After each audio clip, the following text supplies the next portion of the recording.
Hi everyone, Vegas film critic here, Trekkie Howard, here to review Star Trek Beyond, and I'm doing it with such enthusiasm because I'm a huge Star Trek fan. Yes, I'm a Star Wars fan. I was there 11 years old when Star Wars started in 1977. I have a special place in my heart for Star Wars, but Star Trek I always hated as a kid because my older brother always insisted on watching it. And of course, Star Trek is sophisticated. It's based in scientific fact, and it's got high ideals and metaphors and all these kind of things. And you really have to be an older, more mature person to understand the Star Trek universe. So as soon as I hit puberty, I became a Star Trek fan. In fact, I taped all the original episodes on VHS back in like 1982, 83 when I was in high school. I even cut the commercials out. So I got all the episodes except Patterns of Force. That was the only one I missed in the syndication rotation. In fact, I missed it because I went to go see Ferris Bueller's Day Off with some friends and I couldn't tape that Star Trek episode. Yes, I'm a big Star Trek geek, and this is its 50th anniversary. And I kind of consider myself a Star Trek baby because I was born September 6th, 1966, and Star Trek I think premiered September 4th? Or was it the 8th? Oh my God, I didn't look that up. Anyway, I'm within a few days of being born around when Star Trek premiered. And I had the great pleasure, when the Star Trek reboot started a few years ago, I had the honor of interviewing Leonard Nimoy. And not only did he say he loved Las Vegas, not only did he say, I told him I was the first Trekkie ever to come in that day to interview him. It was one of the greatest interviews I've ever had. He was funny, he was affable, he was just, I'll put a link to it down below if you want to see my interview with him. And I might throw a little soundbite in there of him saying, "Oh, you're a real Star Trek fan." It was just the best. So I hate to tell you this, but I'm the ultimate Star Trek fan. So the first Trekkie to come in here today. I was born the week and the month and the year the original series came out. Are you serious? Yeah, so September 66? Yeah, I'm September 6th is when I was born, yeah. So 2 or 3 days before we went on the air. Exactly. So I really have an attachment to the original series. That's a great story. And I followed your career. I knew I was coming to interview you. I pulled out on one of my Laserdisc collection. I pulled out Vincent to watch again. Oh, yeah. One of my favorites. And thank you. So going into this movie, I was really worried because there was all kinds of pre-bad press around it. I'm not saying that the rumors for it, but being a professional film critic, they had no screenings for us. There were no screenings set up, and that is not good, especially for a big film like Star Trek. So all the critics were talking, wait a minute, what's going on? They did the junket, they did the interviews. Some markets did get a preview, so I had to go pay for the movie myself, which I was totally okay with. So I went the night before. I went last night, and I paid for the film.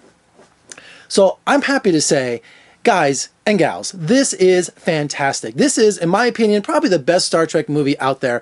And not only it's exciting, it's funny, it's just got everything that you want in a Star Trek film that you want in a summer film. And I think not only is it probably the best film of the summer, it's in my top 10 films of the year so far. And here we are in July, almost August. It's been a real lackluster year. And people, well, you're biased, you're a big Star Trek fan. Well, yeah, but you know what? I'm telling you, this has got everything the doctor ordered. So really trying to review the film without giving any spoilers away, I'm going to tap dance around. I really read the synopsis over and over. I watched the trailer again. So everything that I'm saying is going to come out of that. I might do a spoiler thing later on. But you know what? I want to leave you guys to be surprised with this. So the Enterprise is on its 5-year mission, and during its 3rd-year mission, they have a catastrophic event. And the Enterprise crashes on this planet of lizard people with the main villain, Karl, by Idris Elba, who's just amazing. That's another one thing that's really cool. Well, let me finish the setup. I'm getting ahead of myself. So Idris Elba, he's got something against the Federation. We don't know what it is, but he wants to get access to this ancient weapon that's going to destroy the Federation. And when I mean destroy things, I mean he's got this kind of technology like the Borg. You just think, how in the world is the Federation going to defend itself? And not only that, when they keep trekking somewhere, aren't they nervous they're going to run into a superior species that's just, going to annihilate mankind and all the Federation?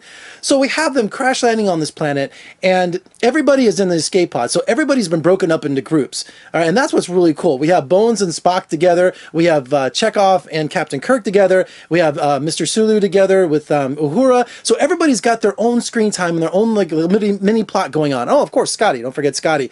He's by himself, actually. Everybody's got their own storyline going on. So if you have a favorite character and you want to see how they're paired up, you really get an opportunity to see how they play off each other, and it's done with incredible results. Now, what I love about Star Trek Beyond, that at times of the movie, you get that Star Trek inspirational feeling. You get that sense of wonder, that sense of pioneer spirit that Gene Roddenberry wanted to install in the original series, and it really pays tribute to the original show. I mean, it stays faithful to the characters, it stays faithful to the way the story is executed, and the sense of wonder, the sense of excitement. And one thing I really did notice, that the special effects are just blown just out of this world. And and all the credit goes to Justin Lin. Well, most of the credit. And he did the last Fast and Furious, which I think is one of the best ones. But it's just seeing some of these action sequences, you're sitting there going, I've never seen anything like this before. The way he executes the chases and the explosions, and you're like, because it can get very generic, but he didn't. He really created these action sequences that are just mind-boggling. Another thing I noticed while watching the movie is like, how there's a lot of movies are heavy with CGI effects.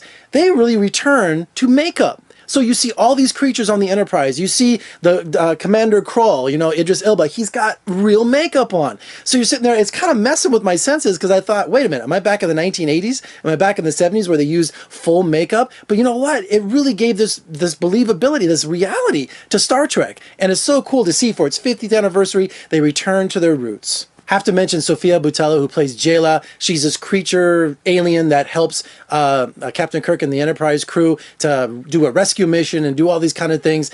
And it's really cool because she has this, again, full makeup on, but she's a total badass. I just had to mention her because I thought, here's a brand new character that's just going to capture your spirit, and she was just phenomenal.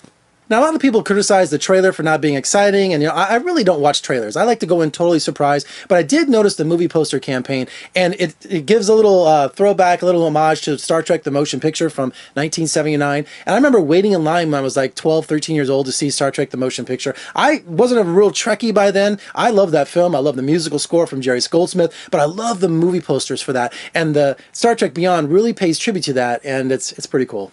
Of course, the movie's tragic because, Leonard Nimoy passed away and they had to rewrite the script, and there's a tribute to him in the movie. And also, of course, Anton Yelchin, who tragically died just a few months ago. And, Captain Kirk really spends a lot of time with Chekhov, and it's really sad to think he just went way too soon. And if you haven't seen Charlie Bartlett, it's just one of the greatest films. It's a modern Ferris Bueller. It is one of the smartest written films. It's just a cult favorite. I've seen that thing like 10 times. He is just brilliant in that, but he's just way gone too soon. And I'm glad what they did with his character. He got a lot of screen time in this, and they played him up all the way to the end. Of course, we have to say a great big thank you to James Montgomery Scott, played by Simon Pegg, who also was one of the screenwriters on this film. His Star Trek enthusiasm and his respect for the fans really comes through in this script. He is funny, even though he said lassie a little way too many times in the movie. That annoyed me. But other than that, this is his first screenplay that wasn't a comedy. I'm a huge fan of Simon Pegg, and he can show that he can write any genre he wants. So Simon Pegg, thank you so much for treating the Star Trek universe for its fans and for all its legacy with respect, and giving the fans probably the greatest Star Trek movie ever made. So Star Trek Beyond, one of my favorite movies of the summer, if not one of my favorite movies of the year. It's so good for the 50th anniversary that we have such an incredible tribute for the fans. It's heavy on the sci-fi. I mean, if you're not a Star Trek fan, let alone a science fiction fan, there's a lot of science fiction in this movie, a lot going on. Where's William Shatner? We need William Shatner back. Check this out. When I was in college, I went as William Shatner. I went as Captain Kirk in college. Look at this. Because I lost my hair at a young age, so I had a toupee, so I was doing a William Shatner / Captain Kirk thing. But check this out. It won't fit me. I was going to wear it for this review. Trust me. This is 20 years ago. All right, for more reviews and interviews, surf on over to my website, vegasfilmcritic.com. Also, check out my podcast on iTunes. And if you like what you see, please subscribe, share, give me a thumbs up, comment below. Did you see Star Trek Beyond? What did you think? What's your favorite character? Let's get the conversation going. I'm Jeffrey K. Howard. Live long and prosper. Thanks for coming. I'll see you next time.